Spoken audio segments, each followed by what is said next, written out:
Quick disclaimer, these discussions are intended for education and informative purposes. They are not to be used as legal advice. Welcome to the 256. I'm JD, host of the 256 Investor Podcast. This is for both the seasoned investor building a portfolio of rental properties that wants to sharpen their skills and for the potential investor that needs to answer some questions and gain strategies to invest with confidence. We'll discuss all things investing, legal, tax planning, acquisitions, insurance, and of course, we'll discuss real life experiences with 256 investors. Whether you live in the 256 or invest from afar, this is for you. Hi, welcome to the show. This is the 256 Investor. We have a really special guest today. This is Lonnie Jones from the Keeping Up with the Jones podcast here locally in Huntsville. Lonnie, how you doing? I'm doing very well. Thank you for the opportunity to be on your show. It's really good to see you. You're such a person. You're a person with such a diverse background. You're going to have a lot to talk about today. It's never a dull moment with Lonnie. And we'll just jump right in and tell us about yourself. If anybody's listening to your podcast, and I highly suggest that they do, it's called Keeping Up with the Jones. You mentioned all the things that you're involved with: rock climbing, judo expert, some MMA, you're Probably a counselor, not an expert at anything. a minister. How in the world did you get into so many different things? So I moved here in 1986 to be a youth minister.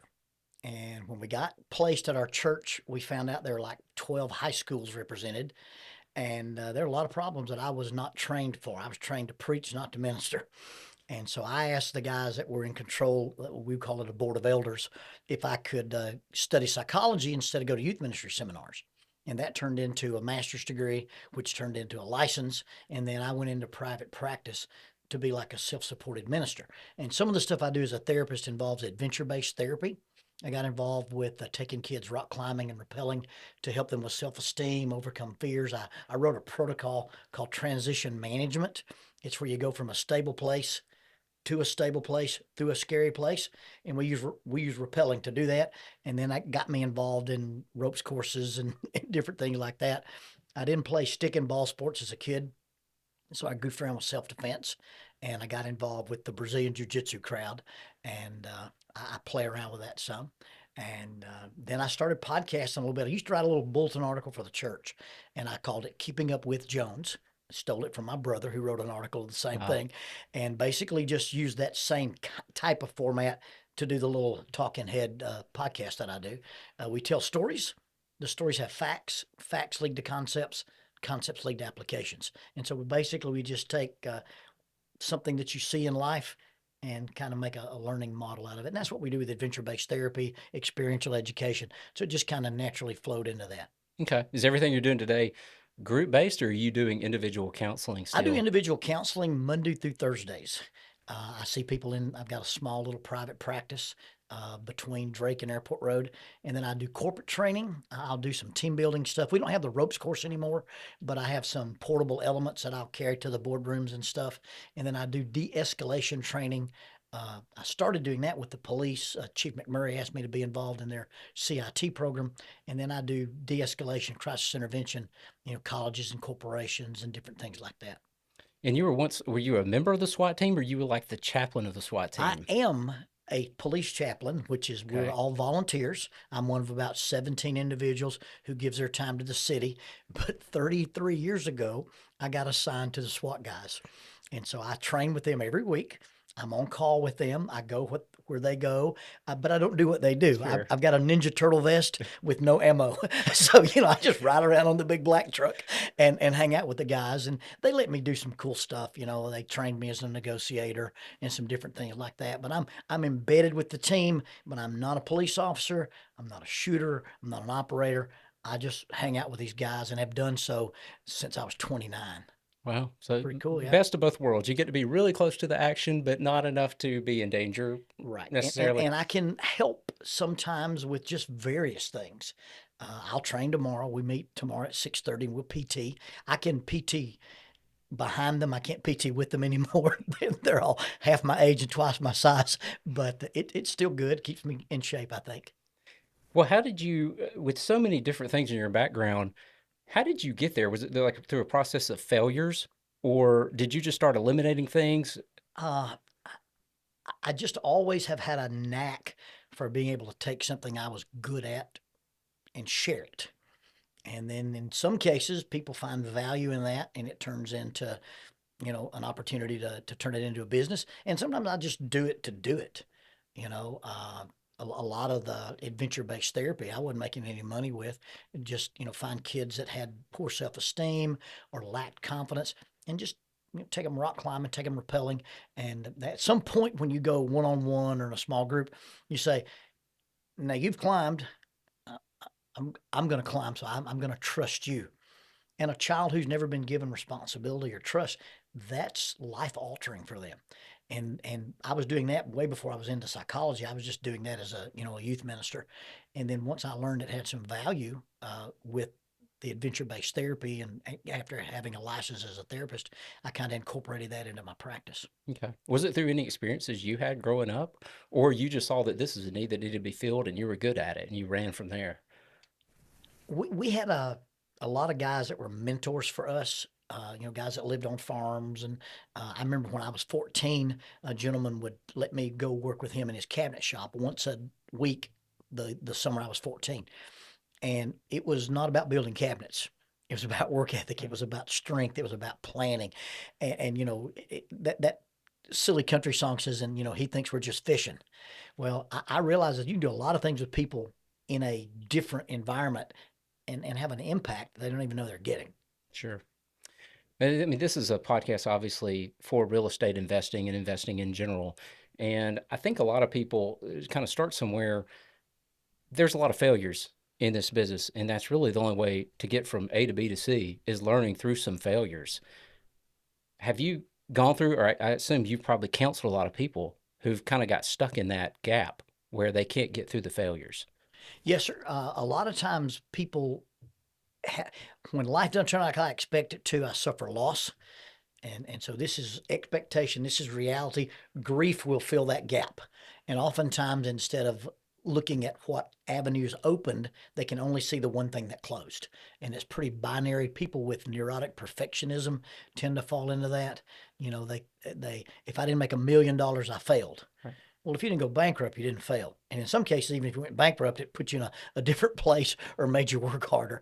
And so I deal with a lot of people who, when things happen to them, the mechanism is, okay, what's your event? And the emotion is inconsequential. All our emotions are solid. We have the emotions we have because we have the ability to have emotions. It's if your emotions produce balance and harmony, they're healthy. If they produce distress, dysfunction, or destruction, you're not using them properly. And so you go back into that chain of events. Here's the event, here's the emotion. You ended up on the dysfunction side. Your perception causes us to react to our emotions. Does that make sense? Right. So here's what happened. Okay, what does it mean to you and what does it mean about you? And depending on how valid that interpretation is, our emotions come out either healthy or unhealthy. I heard you say that's really important what you just said. The difference between your expectation and reality is your loss Yes. or gain, correct? Right. And I've heard you say before in a setting where there was a death, and you kind of said the same thing you just said, the difference between your expectation and reality, but that doesn't mean you're in a depression. People who think that they have an issue where they fail and they think that it's some sort of internal weakness that has to do with them may not necessarily be the case. I mean, everybody's going to fail. There needs to be acknowledgement of the difference in a loss and difference in some sort of depression, constant anxiety that one cannot get through. Yeah, depression is a word we throw around like everything else. People who like things ordered and people who like things on a schedule, they're not OCD.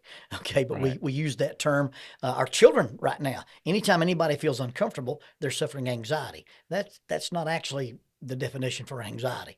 And so we accommodate these terms and we use them. Depression, it comes from stress, loss, and guilt. And all those things can be real or perceived. But that's once you've felt this grief thing and you've let it cook or you've marinated in it or you've let it go unanswered when it becomes a true depression. But feeling sad that something didn't turn out like you wanted it to, there's nothing clinically significant about that. That's normal. People who suffer loss and don't react to it, we call them sociopaths. Well, I've had a lot of conversations with with investors, potential investors, and they will always, talk about how anxious they are to do things. And I have to say, well, wait a minute, are you anxious or are you eager? If you're anxious about purchasing this multifamily property, we need to reassess things. Or are you eager? Are you excited to go? And I think those words get used interchangeably in our language, and they're wrong.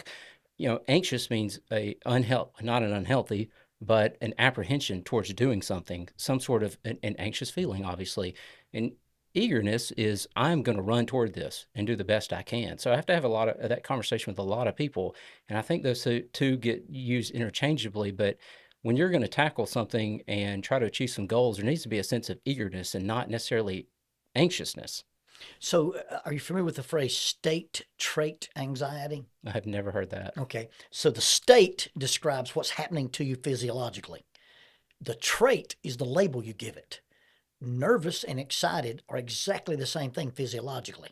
And you take a guy who has performance anxiety, butterflies in his stomach, he's about to step onto the mat or into the ring or onto the field. He's like, oh, this is killing me. Versus another guy goes, hey, man, I'm ready to go. And because he knows his body's ramped up to do that thing. Right. And so if you're actually anxious about something, I think Malcolm Gladwell's book, Blink, talks about unconscious rapid cognition. Tells you, hey, there's something here going on. You're ignoring your spider sense. And if I'm anxious about something, that's a chance to slow down, pump the brakes. It's not a thing where you go, well, I'm anxious, let's just get it over with. That's a sign of a bad deer hunter. Right. You get buck fever and you just release that arrow just because I got to see something happen. Yeah. So understanding the difference between excited and nervous. They're the same thing physiologically, but it's the label we put on them that really dictates how we respond to that. Excellent observation. And taking that a step further, to the two biggest competitors I've ever seen in my life were Michael Jordan and Kobe Bryant. We've all heard the stories about Michael Jordan punching out Steve Kerr at practice, and those kind of things happen multiple times. And that's the only way to really get really good at something is to practice, be the best at practice. If you're just going for a reward, it's going to be really hard to be the best at anything you're doing.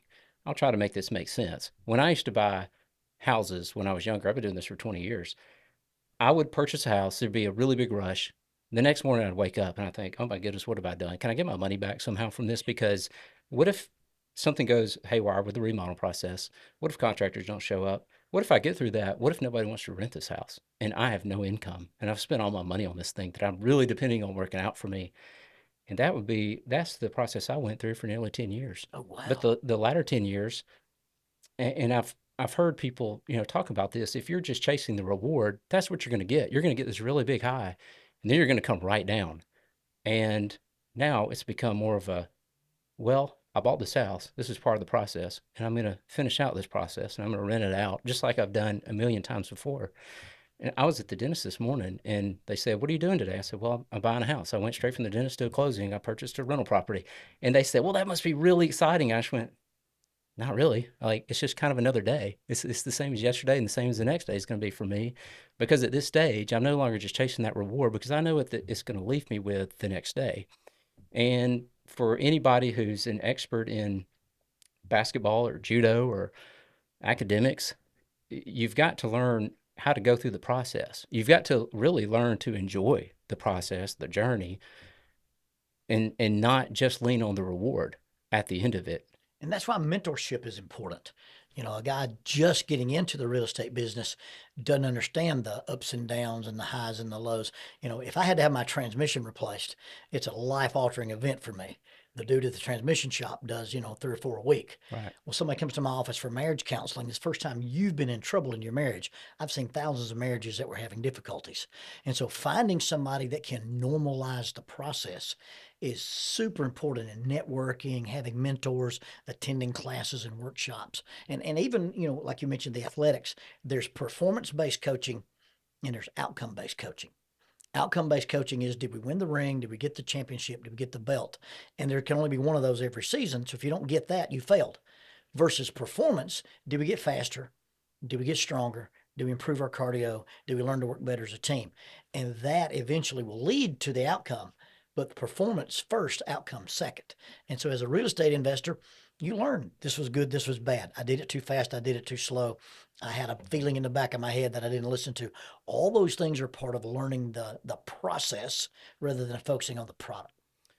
Yeah, and I could go through all the classes in the world to learn how to do something, how to real estate, be a better investor, marriage. I could go through all the premarital counseling in the world, but until you're doing something, and I figured out just in the last few years, listening to different podcasts, and you might have talked about this before too, but there are functions in your brain that will take you real high and then they'll bring you real low right after some goal is achieved or not achieved. And how do you get past the part that happens in your brain, the chemicals that cause one to feel that way? So you've got several mechanisms in your brain. There's a separate section, and I'm not a neuropsychologist, Sure. but there's a section in your brain that has a reward center. It involves serotonin, dopamine, oxytocin, maybe some norepinephrine or something like that. And then you've got a disappointment center.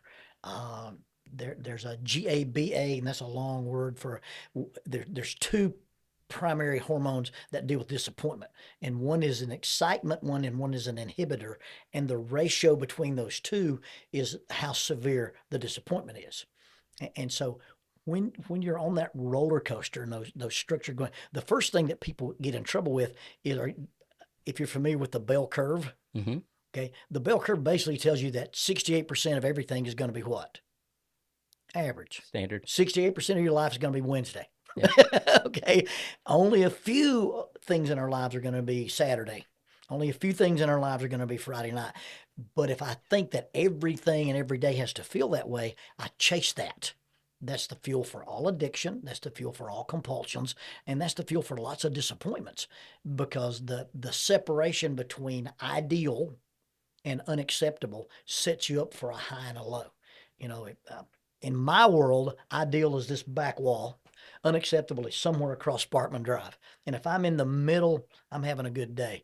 But if I get chronically worried about perfectionism, ideal and unacceptable get separated like that. Mm-hmm.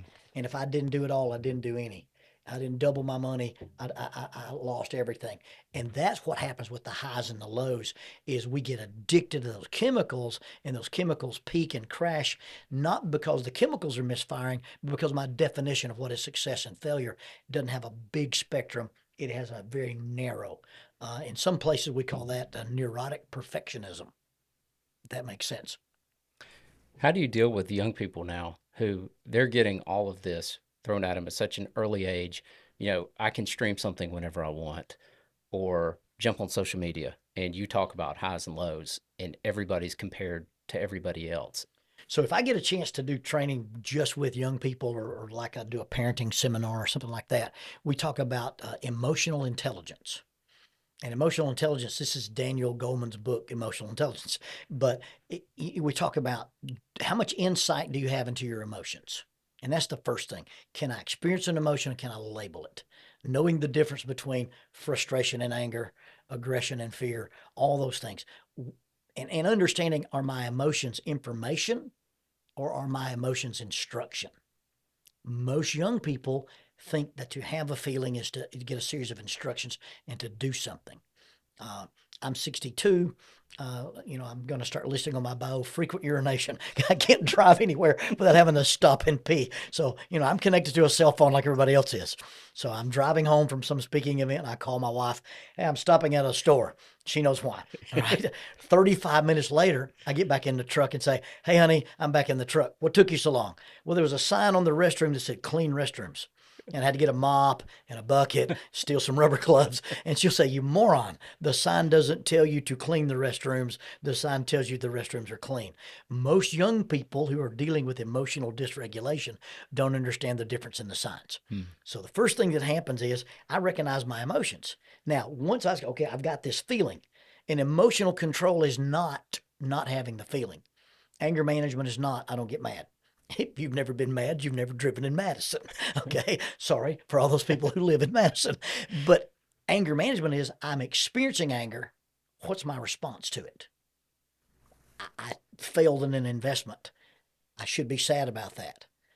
It's not that, that doesn't bother me. It's, I'm not going to let being bothered control the rest of my day. So once I experience an emotion, I respond to that emotion with self-regulation. Self-regulation has three components: delay gratification, which our young people aren't learning, impulse control, which our young people aren't learning, and then motivation. I have to work hard sustainably for a long-term result rather than an immediate short-term result. And unfortunately, nobody has to wait for anything anymore. I had to wait 8 seconds for this thing to download. It must be broken. Right. I think globally we now have the attention span of a goldfish. I think I read somewhere. Did I answer your question? Yes, Okay, all yes. right, all right. Long answer. I'm sorry. And we gripe a lot, about the younger generations for that reason. But what are the warning signs? What are the issues you see with middle-aged people like me in my mid-40s? I think we get intolerant. We feel in some way because I can't do what the younger generation can do. I begin. One of the worst things you can do is judge yourself by other people. I judge my insides, what I ultimately intimately know about me, by only what I can see about you. That's a terrible way to keep score. But a lot of times we look at somebody who has a better grasp of the internet, a better grasp of social media, better grasp of that, and we think I'm a failure because I've been running my business this way and they're now doing.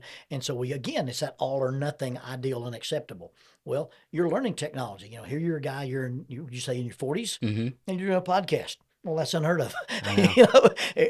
And so you're learning to use the tools as they become available. And it's the people who don't adapt and grow with culture and society that lose their shirt in any kind of business or even in athletics. Right.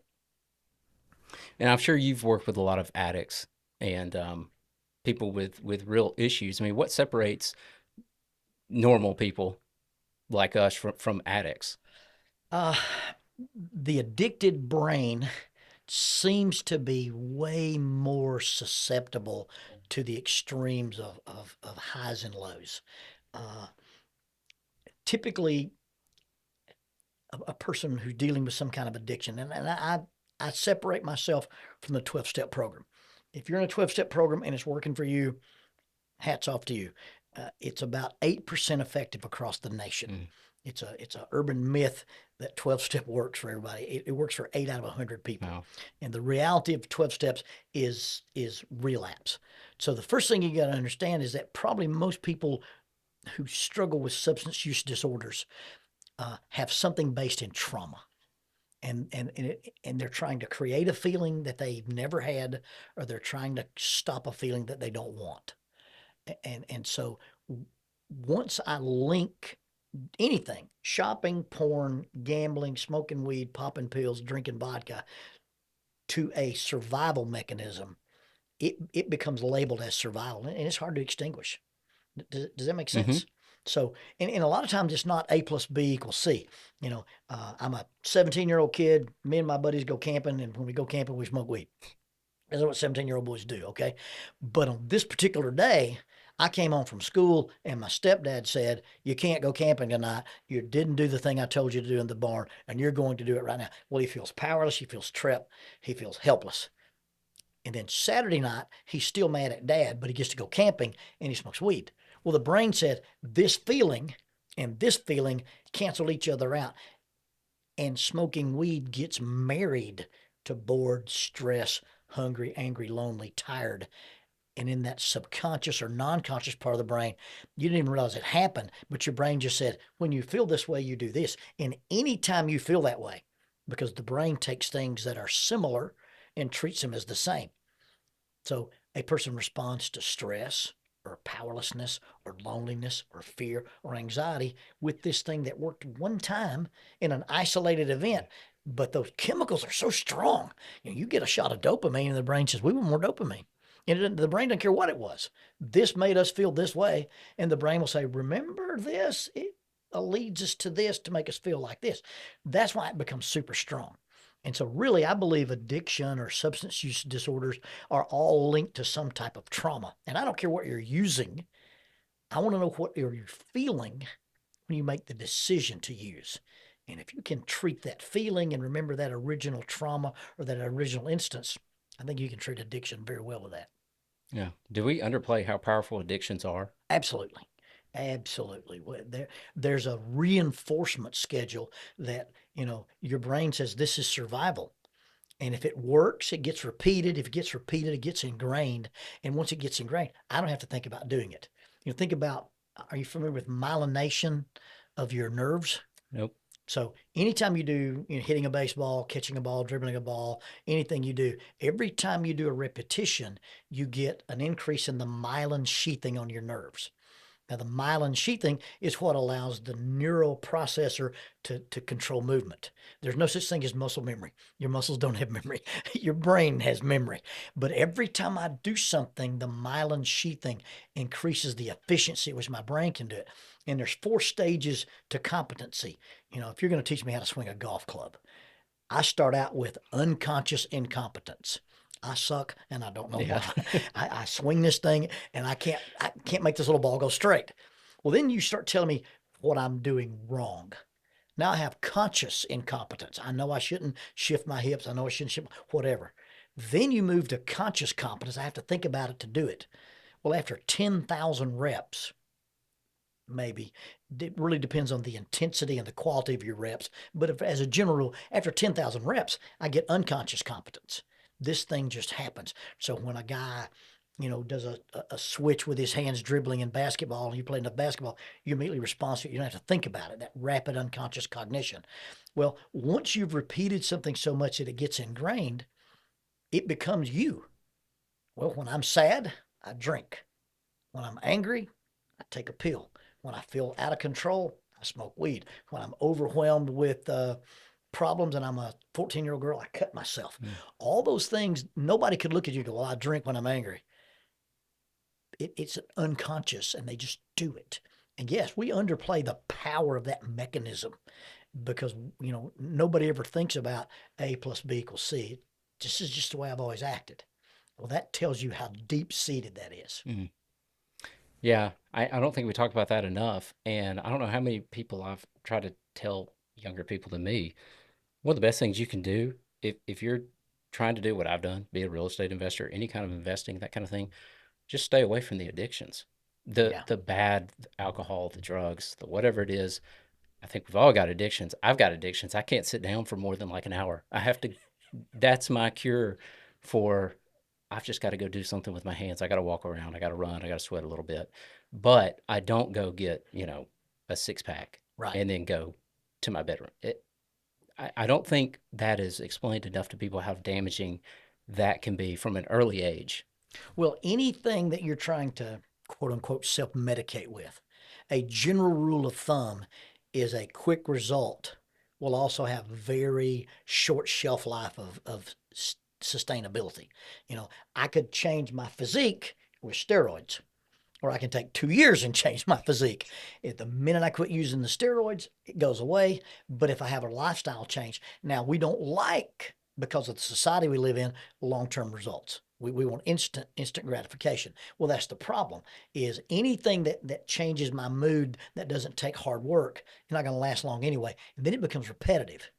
When it becomes repetitive, then I build up a tolerance. And once I build up a tolerance, I have to increase. And now you get this law of diminishing returns that I've got to do it more and I've got to do it more often to even get the same feeling. And at some point, this is normal and I used to get high, whatever. Then this is normal and I don't feel good because I'm not high and I have to use just to feel normal. That's when you're deep into the addictive cycle and you've got a true substance use disorder. Now, a lot of that has to do with how sensitive your brain is to all that. There's some brains are just more sensitive to dopamine than other brains are. And there may be a genetic component. It's not something that you can't control, but it's something that once you touch it, it touches you back.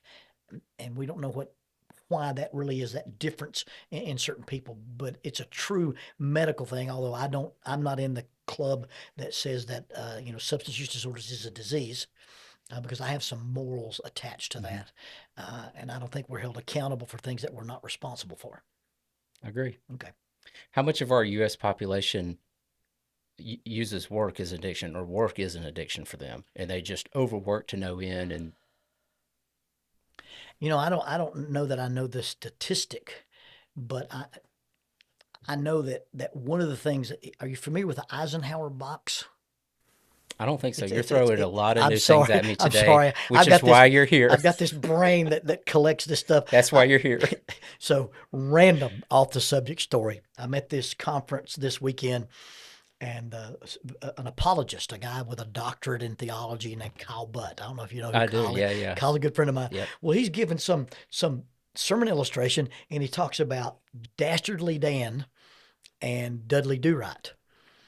Well, Dudley Do-Right's nemesis is Snidely Whiplash, and he's always capturing Nell Fenwick. And Dastardly Dan is with Penelope Pitstop. And I know this. I don't know why I know this. So, here's this guy with a PhD in theology, and I get up to speak of, by the way, you had your cartoon bad guys wrong. So there's a lot of junk in my head that's just useless.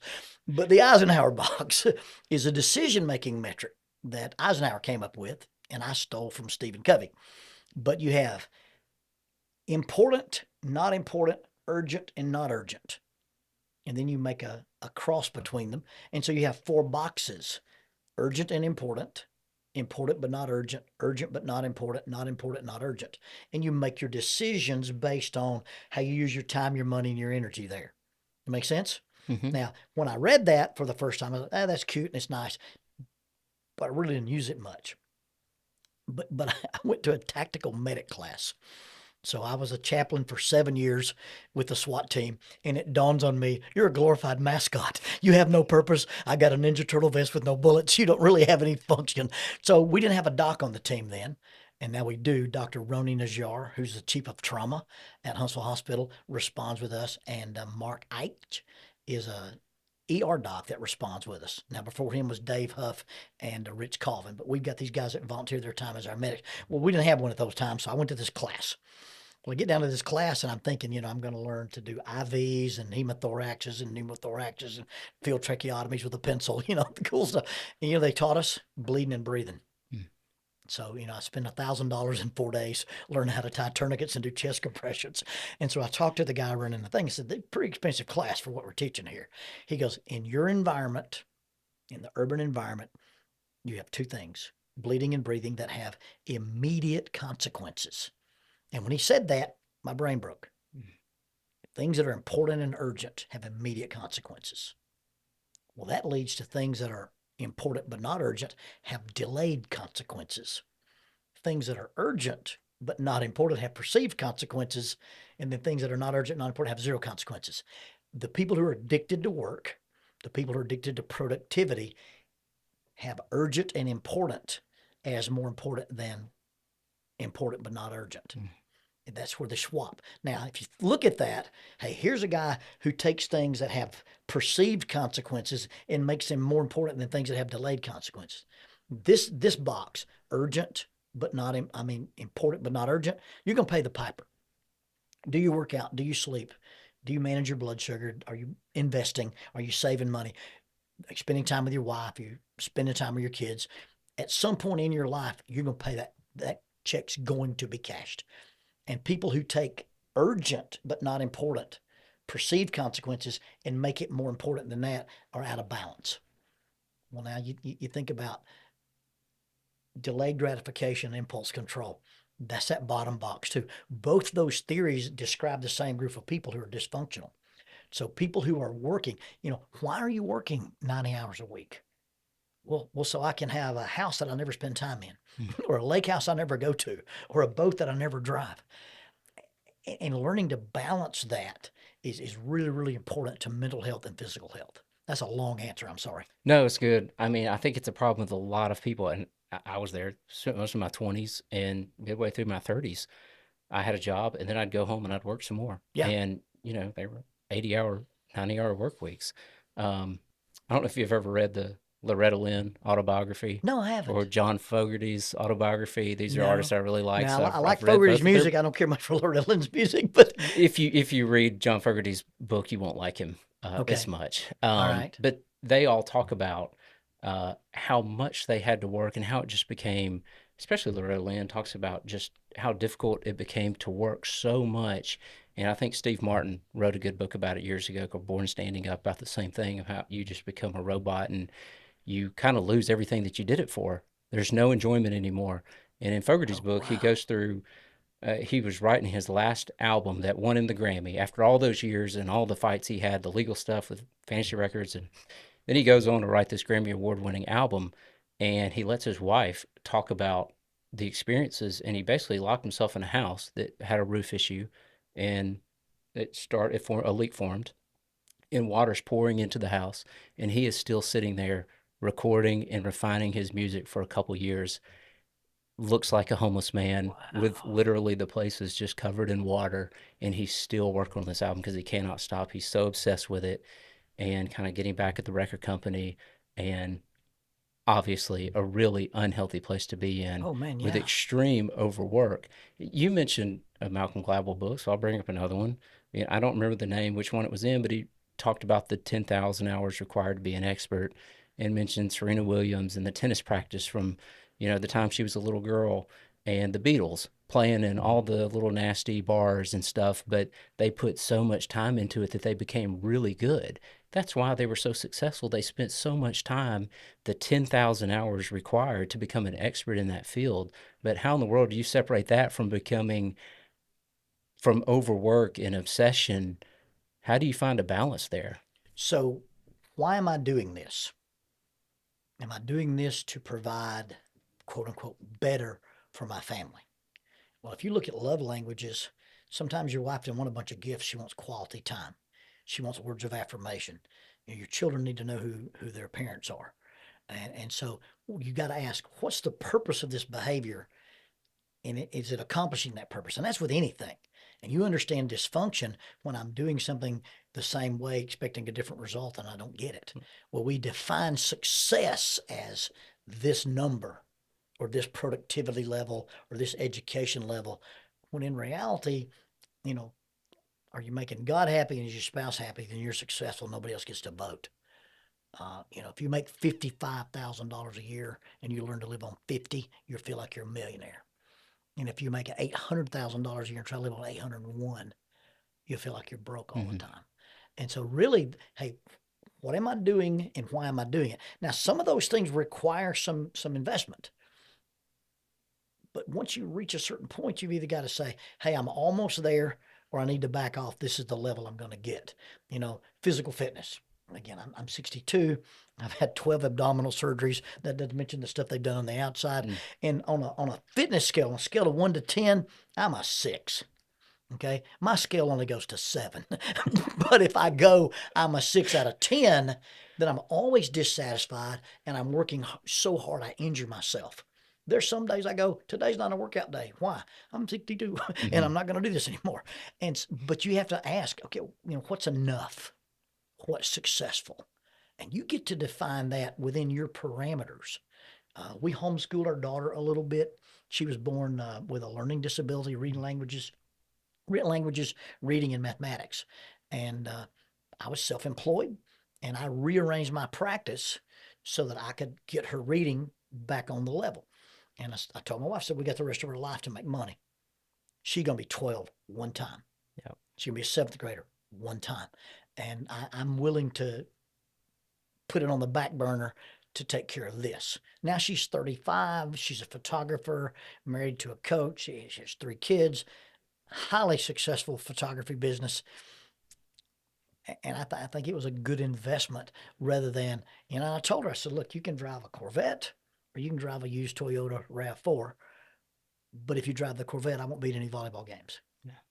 And if you drive the RAV4, I won't ever miss a volleyball game. And I sort of let her make that decision. She made the right decision, so I didn't have to say I made a difference anyway. She thinks she made the right decision anyway. But I think just the idea that why am I doing what I'm doing? And is it getting me what I said I was going to get when I got there? And that may be part of this idea of this deep drop. I got to the top of the pinnacle. I got to the top of the mountain. And when I got there, it's kind of lonely up top. I was climbing in North Carolina. So I've been an amateur rock climber, and I'm not a good rock climber. You gotta be willing to fall to be a good rock climber. You gotta be willing to take lead falls.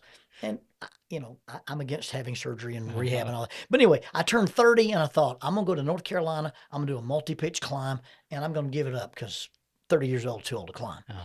And so I found this guy with North Carolina Outward Bound in the Kurt Hahn Leadership School. And I booked a climb with him. We did a 3-day class called Managing a Rock Site. And then we're going to do a multi-pitch climb. That's where we use the same rope multiple times. And we climbed this thing called Table Rock.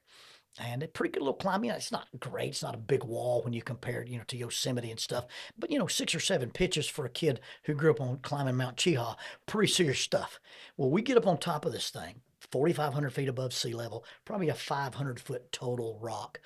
And we're wrapping up our ropes and stuff. And this guy, his name is Doc Klein. He still works at North Carolina. He says, "So, Mr. Jones, what are you going to do Monday?" I said, "Monday, I'm going to go to my office." He goes, "Cool. What do you make at your office?" And I was a full-time youth minister at the time. And I told him what they paid full-time youth ministers. He goes, "Guess what I make as a rock climbing guide?" I said, "Doc, I have no idea what you make as a rock." He said, "I make $18,000 a year." I said, "Oh, okay." And in the back of my mind, I sold bootleg T-shirts out of my dorm room that I was airbrushing and made $18,000 when I was in college, But I'm trying to be polite. We're coiling ropes, stuffing bags and stuff. He goes, "Guess where I'm going Monday?" "Doc, I have no idea." He goes, "I'm going to my office." I said, "That's nice." And then he gets this goofy grin and goes, "But this is my office." And I can see Grandfather Mountain with snow on it, Linville Falls. I have falcons flying below my feet. And he said, "And Mr. Jones, when you decide your office is a place you can't wait to get to, you'll be happy." And I don't know how $18,000 a year rock climbing guy knew I wasn't happy, but he knew I wasn't. And on that rock that day, I said, when I go home, I'm put some things in place to change my office. And I think that's more about environment than what they actually pay me at my office.